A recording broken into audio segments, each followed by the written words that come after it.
Hello everybody, named Shalise. It's near Valentine's Day and I decide to do a review of, the most romantic type of dude in the black community since 1970 freaking one. It's Shaft. Sorry, I just had to do a little bit of movement right there because here's the thing of who is Shaft. He's a private detective. He's always trying to help out his trying to help out his community in America. And the thing is, though, he takes no shit from nobody. He takes no shit from the cops, no people from the people from his own community, no shit from white people. He does not give a shit. He's a ladies' man, Drew and Drew. As he says multiple times, I ain't no Black James Bond, but he's an iconic character in many cases, especially towards the black community in America. So Shaft, we're going to do the rankings of the worst movies to the best, and the worst of the bunch is Shaft's big score. The entire plotline for this is the first sequel, by the way, to Shaft 1971. And Shaft's big score, what happened? Shaft's girlfriend's brother dies. He investigates his girlfriend's brother's death. And it turns out that the brother's partner was involved in a scheme, and it deals with gangsters, deals with Shaft getting involved. Overall, it's not the most entertaining storyline. It's an okay, decent time. This is not a sequel that destroys anything of the previous 1971 movie Shaft, but it doesn't add much to it. To me, Shaft's big score was just an okay time. If there's a Shaft movie that's completely missable, you don't need to watch or see, this is it. Shaft big score was, to me, just eh. It was just okay. I expected much more from Shaft. So, Shaft's big score, number 5, C-. Number 4 is Shaft 2000. This is the first film with Samuel L. Jackson, and this is basically an origin story to Shaft. This is before he's a private detective, before his father brings him into the business of the private detective agency.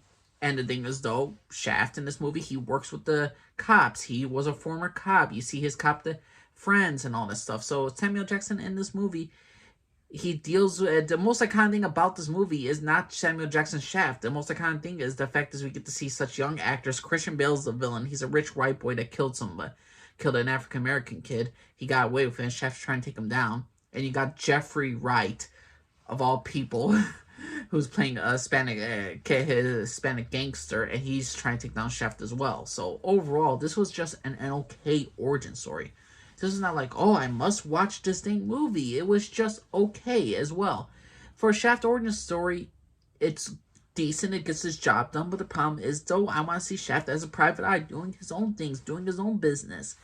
And the thing is, though, we get really a lot of things held up because the fact is, this court case with Christian Bale just takes a lot of time.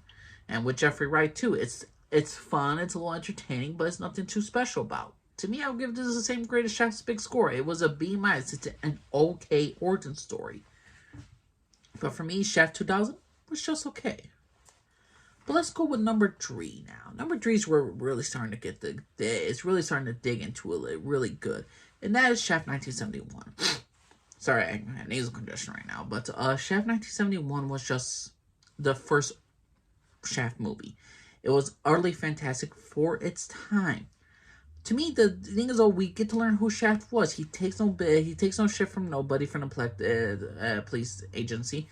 He doesn't care. He doesn't care if he has to deal with white people, black people.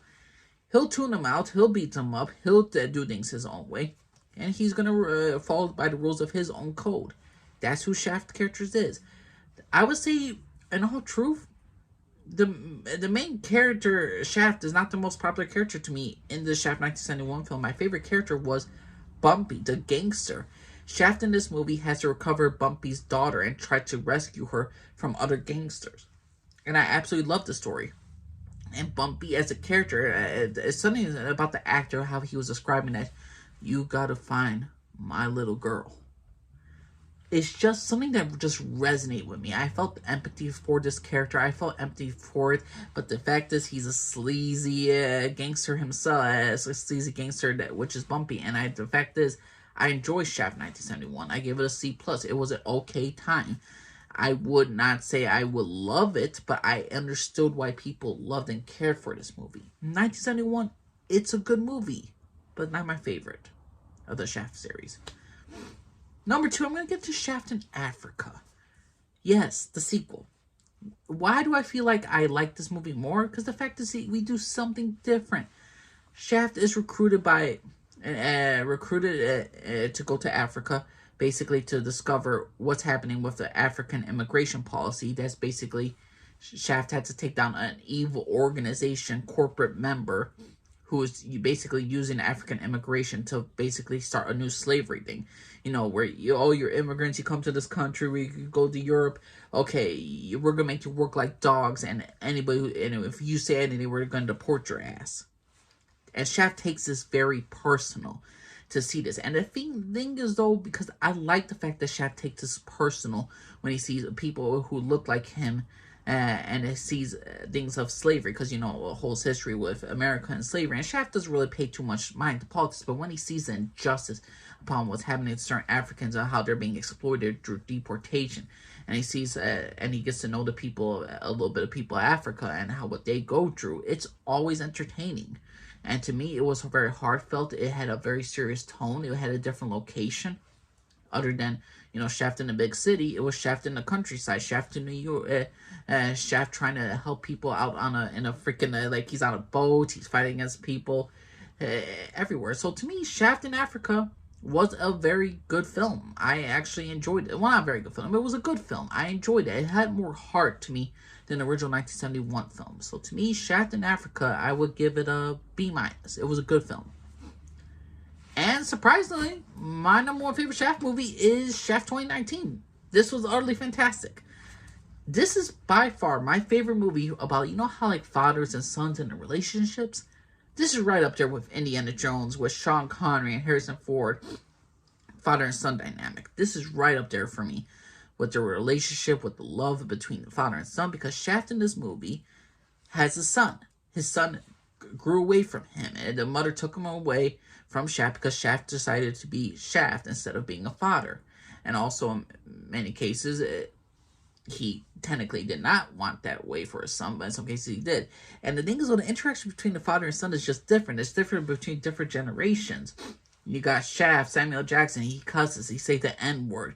He drinks alcohol 24/7. The son doesn't like drinking alcohol. He doesn't like guns either. He's a techno dude. He likes to go on the computer. He works for the FBI. He works for the man. And Samuel Jackson is just trying to help his son. He's like, oh, stop being a pussy, or anything like that. Like, are you gay?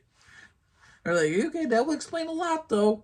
And it's just comedic, great timing. And the fact that Shaft's son also starts to grow to love his father, and then Shaft starts to see a little bit of himself in his son. And the fact is, we get to see 3 different generations. We get the original 1971 Shaft, we get Samuel Jackson Shaft, and we get his son.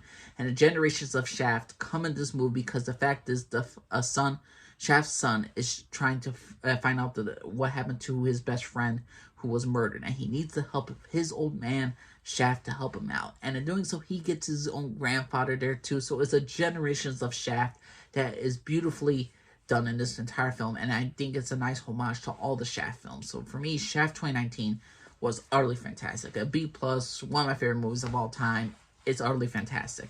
So yeah, everybody, that is my entire ranking of Shaft, because Shaft as a character is just utterly fantastic, and I want to do something special. I wanted to see a new movie series. I wanted to watch a new series. I'm like, you know what? HBO Max has Shaft on. Let me go see it.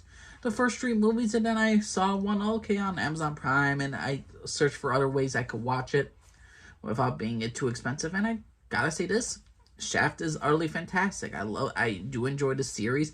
I recommend anyone to watch the 2019 version. You could go watch the 2019 version right now, and you will not miss anything. You don't have to see the other Shaft films, but you will appreciate it more if you see the previous one. So in my opinion, watch every single Shaft film at least once. See it twice if you want. But to me, that's my personal ranking of the Shaft movies. What you all think? You think these are great films? You think these are bad films? You think Shaft's big score is too low? You think Shaft in Africa was terrible? What's your personal opinion, everybody? My name's Jalise, and offer to everybody, happy holidays, happy Thanksgiving, happy Valentine's Day, everybody. Bye-bye.